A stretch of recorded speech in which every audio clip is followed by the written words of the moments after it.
Dapat sisiri mo sa ilalim, ha? Sa ibabaw, hindi mo makikita ang sira ng lambat.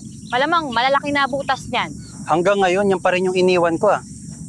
Wala pa rin pagbabago? Eh, ungas ka pala eh.